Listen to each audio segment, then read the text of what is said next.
Good morning. Today's ruling by the state Supreme Court is disappointing, but not unexpected. There are several reasons why I believe this decision represents everything that's wrong with how Trenton has historically operated and everything that I'm here fighting to change. First, as a fundamental principle, I do not believe that it is the role of the state Supreme Court to determine what programs the state should and should not be funding and to what amount. The court should not be dictating how taxpayer dollars are spent and prioritizing certain programs over others. The Supreme Court is not the legislature. It should not dictate policy. It should not be in the business of discussing specific taxes to be raised, and it should not have any business deciding how tax dollars are spent. A number of the members of the current Supreme Court agreed with that very position in today's decision.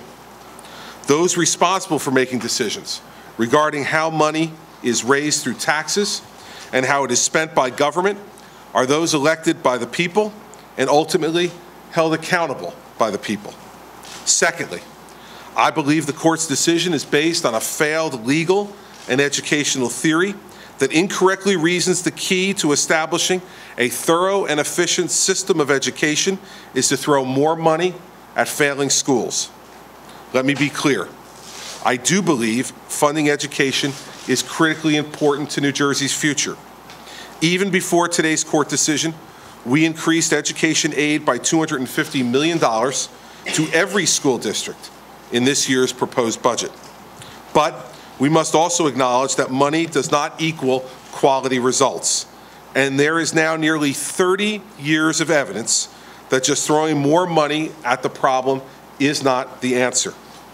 We should be getting better results with the taxpayer money we already spend, and we aren't, which means changing the educational system goes beyond dollars and cents.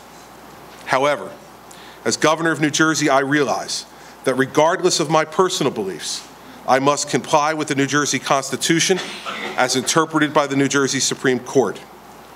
In February, I submitted my budget to the legislature for review and consideration. That is my constitutional obligation.